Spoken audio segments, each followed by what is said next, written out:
Hi everyone, welcome back to DearDharmaDude. My name is Vivian, and with the Venerable Mataheng Ching and my special guest Mate.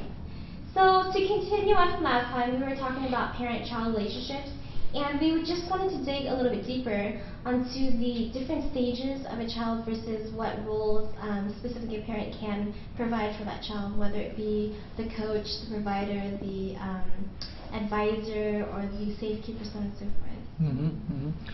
You want to state the question that you just talked to us about, the thing that you see?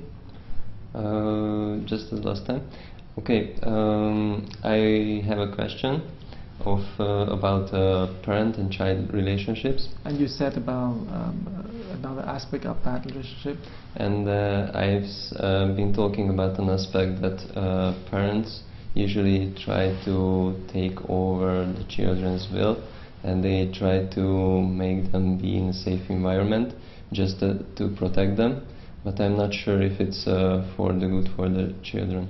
Yeah, usually that mentality to keep children safe, because the parent plays a safekeeper, and in that role the parents want to provide safety, and by provide safety, built within it is a fear, the fear of losing it, the fear of the children will have problem, would meet bad people, would be in bad environment, with all kind of things.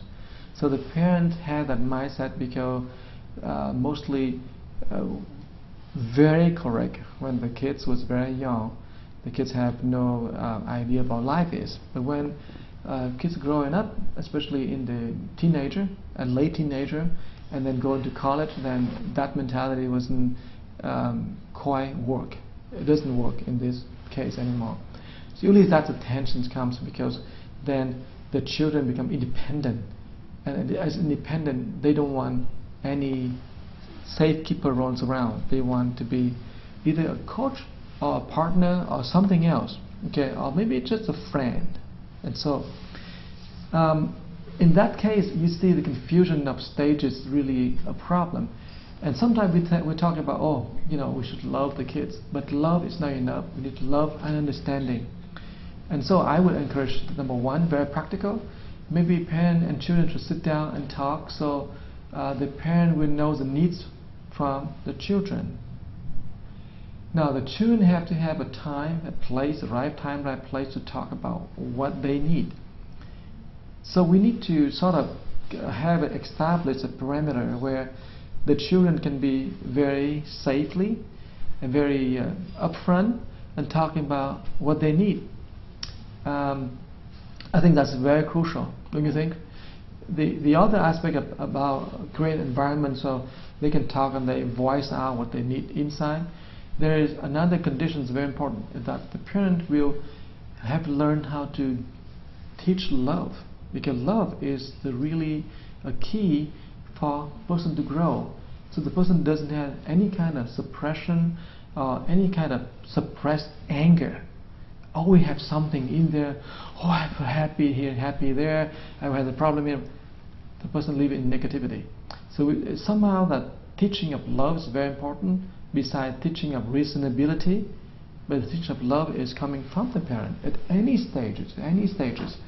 The teaching of love had to be there. So in the early stage, maybe a hug, a kiss, learn how to say sorry, learn how to say I love you is okay. But then when the person into a teenager, the parent have to teach how to love, for example, relationship between boyfriend and girlfriend, that kind of. Okay, because children will look up to the parent and ask, how do I deal with my boyfriend? But if you shut up, you shut the girls up and said, no, you can't talk about this. Don't bring him here. Then the girls have no faith and no venue to ask questions. So we need to open a door for children to ask questions, and especially ask questions about how I express love, how I deal with my relationship with my boyfriend, with my girlfriend. You see what I'm talking about? So this requires a lot of education, a lot of work, and I'm not saying that every one of us know. Somewhere we need to learn, somewhere we need to pick up this. Maybe the burden on our parents is quite large, because understanding the stages, the needs of the student is really huge. I wouldn't want to blame anybody else. I would say it's a fast-changing world, and the effect of TV and radio and, gosh, internet, it does so much that we call this generation media generation. We no longer call the X generation or the Y generation. We call media generation because who teach you? The media. You know what I'm talking about? So I wouldn't want to blame parents when sometimes parents just want to slide back to safekeeping role. It was really unsafe in that sense. But it is so complex in this relationship that we should withhold our blame, our judgment, but we should try to create an environment where children have faith in parents. We need to have an environment that children can feel very safe and free. So and vice versa, I feel that if you're it's a really common or rather recurring theme in all of our talks seems to be understanding time, place, location, where everyone's mindset is at that timing, time. yes. Because as long as you approach your parent with a kind of yearning for something to be gained from your parent's just, everything that your parent does is in your best interest. Maybe the way that they express it is different, like a mother who, let's say, uses physical structuring or whatever, or another mother who just loves and doesn't, reprimand or whatnot. But as far as that's concerned, all parents are thinking of what it is that they can do to preserve the child and guide them in the right path. But I mean, if a mom is so used to being the controller, because obviously children go astray very easily, again with the media and other influences like friends and whatnot. Why can't you go out so much and I can't go out, and your mom's saying, no, you can't go out because you're a girl and there's so much dangers, and it's all in the best interest. With that said though, you have to approach it in such a way that your mom's not you're not on the defensive, your mom's not on the offensive, that kind of thing. It's just a really neutral relationship, a conversation where you say. May I have a comment? I think that here there is crucial what just Master Tai mentioned, the perimeter, how we let the child to be free, and after what perimeter we don't let the child to be free. And it's very much connected with these roles what Master Tai just mentioned. So this perimeter has to be growing just as the child is growing. Exactly, you have to create environment. Otherwise, if you try to stick to the perimeter, then it will cause problems. So in other words, what we're talking about, parents as environment creator, create that environment, create environment. So we don't stick to one environment because the child grow. So we need to get environments so the child keep growing. Environments so the child keep growing. That's what is the most ideal.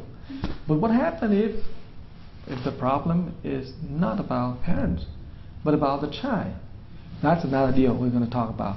And so we see the complexity is that sometimes parent doesn't know how to create environment.